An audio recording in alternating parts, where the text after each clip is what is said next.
শালা পায়খানার সময় শোঁসো করে কি? হ্যাঁ এই কি যে ওরে বাবা ওরে মারে। শোনো শোনো ভাই সব, বিশেষ ঘটনা। আজ থেকে মাঠে ঘাটে মলমূত্র পরিত্যাগ করা নিষিদ্ধ। যারা মাঠে ঘাটে মানে পায়খানা করবে তাদের 1001 টাকা করে জরিমানা করা হবে। যাই দেখি উত্তর পাড়ার দিকে ঘুরে আসি।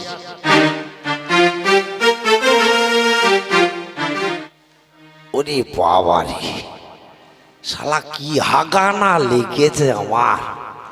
উফ, কোথায় যায় না, ওই পুকুর ঘাটের দিকে একটু এইখানে বসি। এই যে ওলাউটো মুখ পোড়া,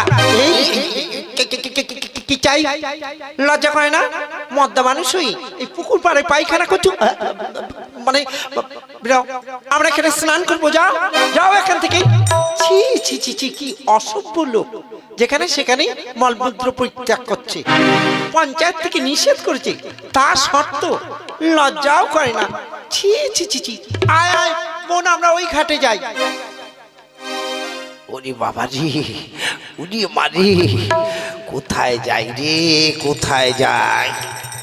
এই ঘাটে, এই এই এই দিকটা কেউ নেই। ওই ভাই, ওই ওই ওই ওই, দাদা দেখতে পাচ্ছ না এটা ধান খেতের হাল, বর্ষার চাষ। হ্যাঁ, ছি ছি ছি ছি ছি ছি।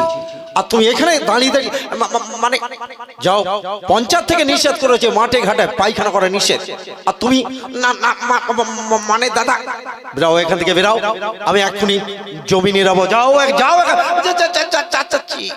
ছি ছি ছি ছি ছি, এইসব লোক নিয়ে বাঁচা যায়?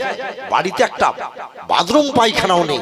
ছি ছি ছি ছি ছি ছি, কোথায় যাই? যাই দেখি। ভাই আব্দুল, আমি ওই মাঠে যাচ্ছি, তুই আয়।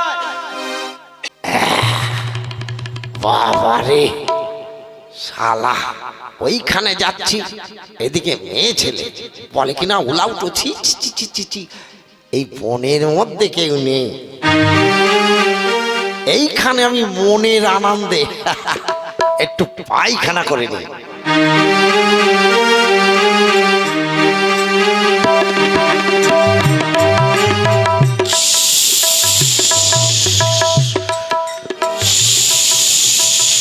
শালা পায়খানার সময় শোঁসো করে কি?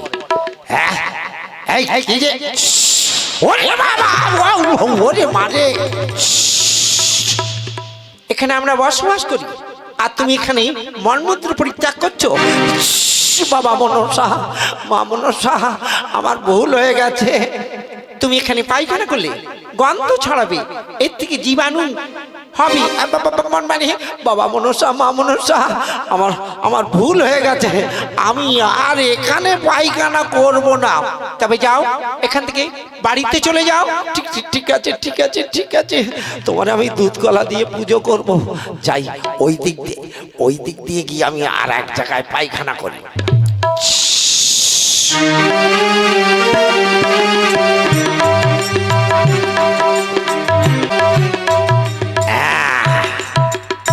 এইখানে আর কেউ নেই, দেখি কত তত্ত্ব আছে কিনা। এখানেও নেই, এখানেও গর্ত নেই, চারিদিকে দেখে নেই।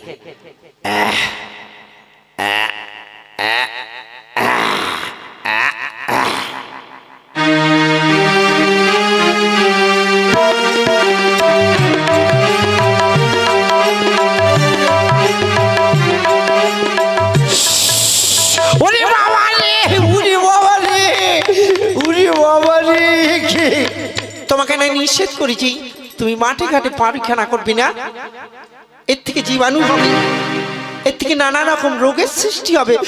ওরে বাবা রে, মা মনসা, ওরে বাবা রে, কি করি কি করি? আমি তাড়াতাড়ি করে এই গাছ ধরে আমি গাছের ওপরে উঠি। শালার সাপ, তোরে দুধ কলা দেব, তোরে দুধ কলার বদলে আমি শালা ওই চুল্লু মদ খাওয়াবো।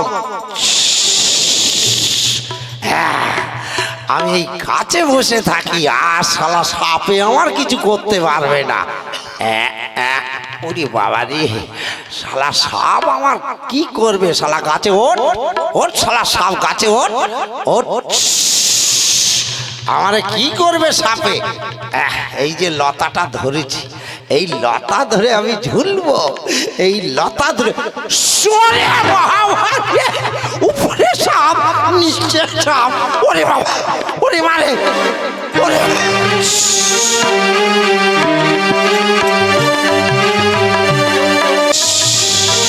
ওরে বাবা, ওরে মারে, ও বাবা, ওরে বাবা রে, ওরে মারে, বাঁচাও বাঁচাও, কে কোথা তো সাপ, ওরে বাবা রে সাপ, ওরে বাবা রে, ও দাদা আমারে বাঁচাও। কি হয়েছে, কি হয়েছে ভাই, কি হয়েছে তোমার? ওরে বাবা রে, ওদিকে সাপ, এদিকে সাপ, গাছে সাপ, নিচে সাপ, উপরে সাপ। আরে কি হয়েছে বলো? আর বলো না দাদা, আমি ওই পুকুর পাড়ে আমি পায়খানায় গিয়েছিলাম, তারপর ওখানে আমাকে একটা মেয়ে ছেলে যাচ্ছে তাই করে বলে, নির্লজ্জ বেহায়া মদ্দা মানুষ। ইস, ছি ছি ছি ছি ছি ছি, আমি একটা পুরুষ মানুষ, আমারে বলে কিনা মাঠে ঘাটে পায়খানা করছো। তাহলে কোথায় পায়খানা করব? তারপর ওই বলে তো মেয়ে ছেলেটা ছিচি করে পালিয়ে গেল। ঠিকই বলেছে, ঠিকই বলেছে। তুমি ঘোষণা কিছু শোনোনি? এর থেকে কত জীবাণু সৃষ্টি হয়, নানা রকম রোগ ব্যাধি হয়। হ্যাঁ, তা ঠিক, তা ঠিক। পায়খানা করছে ওখানে, মাছি বসছে। মাছি বসছে, মশা বসছে, যে মশাটা কামড় দিচ্ছে তার থেকে ভাইরাস হচ্ছে। যে মাছিটা খাবারে গিয়ে বসছে এই জীবাণু থেকে, তাতে জীবাণু ছেড়ে দিচ্ছে। তাও ঠিক, তাহলে কি করব? তুমি এক্ষুনি পঞ্চায়েতে যাও। কেন পঞ্চায়েতে গিয়ে কি করব? সেখানে কি কি মার খাবো? পঞ্চায়েতের লোকজন তো আমাকে দড়ি দিয়ে বেঁধে আচ্ছা রকম ধোলাই দিয়ে। না না না না, পঞ্চায়েতে তুমি 900 টাকা জমা দেবে। তারপর পঞ্চায়েত থেকে লোক এসে তোমার বাড়িতে পায়খানা বাথরুম দিয়ে যাবে। হ্যাঁ, তাহলে ঠিকই বলেছেন ভাই, আমার জ্ঞান হয়ে গেছে। ওই কারণে নিচে সাপ, উপরে সাপ। তারপরে আমি ওই মনের মধ্যে পায়খানায় গেলাম, সেখানে প্রথমে মাটি থেকে একটা সাপ বেরালো গর্ত থেকে। সে তো আমাকে যা বলার বললো, এই কথাই বললো। তারপর আমি গাছে চড়লাম, গাছে উঠে আর এক সাপ আমি ভেবেছিলাম লতা। তারপরে আমার পেছন পিছন তাড়া। দাদা আপনি ঠিকই বলেছেন, আমি তাড়াও খাবো না, গালমন্দও খাবো না। আমি পঞ্চায়েতে গিয়ে 900 টাকা জমা দিয়ে এই শৌচাগারে চাই চাই চাই।